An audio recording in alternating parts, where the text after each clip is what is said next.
ગતિ 3 વધે છે, પહેલા કલાકમાં 45 કિલોમીટરનું અંતર કાપવામાં આવ્યું હોય તો 15 કલાકમાં કેટલું કાપ્યું હશે?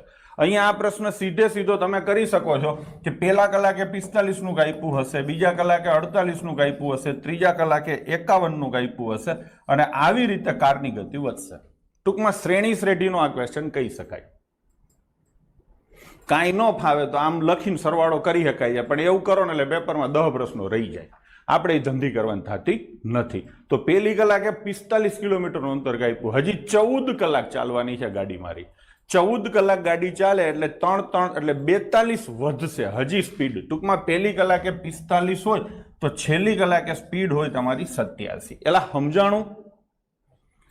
બરાબર ને? 3 દર કલાકે વધશે 14 કલાક સુધી, એટલે 14 તેરી 42 વધશે. એટલે પહેલી કલાકે 45 હોય તો છેલ્લી કલાકે 87 થશે. થઈ ગયું કે નહીં? તો 45 વત્તા 87, આની આપણે એવરેજ કાઢીએ. 45 વત્તા 87 અને ભાગ્યા કરીએ 2. અને આવું સ્કૂટર આપણું કેટલું ચાલવાનું છે? 15 કલાક ચાલવાનું છે. બરાબર ને? ચલો, તો ટોટલ કેટલો થાય? દર 1 કલાકે કારની ગતિ 3 વધે છે. પહેલા કલાકમાં 45 નું અંતર કાપવામાં આવ્યું હોય તો 15 કલાકમાં કુલ કેટલું કાપવામાં આવ્યું હશે? અહીંયા કંઈક 45 વધતા 14 તેરી 42 એટલે 87 થાય. તો 45 વત્તા 87 અને એની એવરેજ ભાગ્યા 2 અને ગુણ્યા 15. આનો જવાબ પોઈન્ટમાં આવે. હા ને? અથવા તો સોરી, આની આપણે એવરેજ કાઢીએ તો હાથમું આવે, એટલે 45 ને 6 તેરી 18 એટલે કેટલા આવે? 63 ગુણ્યા 15. તોય ના થાય. જુઓ, લખવું હોય તો લખીએ આપણે.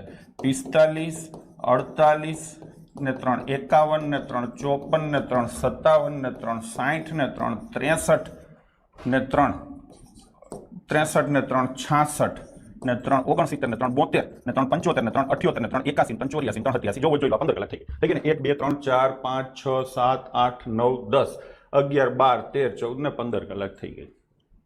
હવે આમાં તમે જુઓ તો સીધો 8મો આંકડો, 3 ને 3 6 ને 2 8મો, 66 તમારી એવરેજ થાય.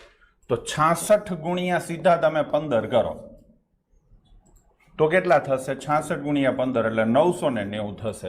તો અહીંયા જવાબ આવશે તમારો ઓપ્શન ડી, 990.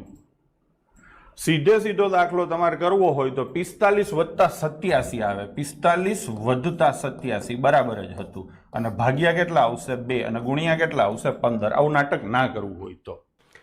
ચલો, હવે શું કીધું છે? જો દર કલાકે કારની ગતિ 3 કિલોમીટર વધે છે. પહેલા કલાકમાં 45 કિલોમીટરનું અંતર કાપવામાં આવ્યું હોય તો 15 કલાકમાં કુલ કેટલું અંતર કાપશે?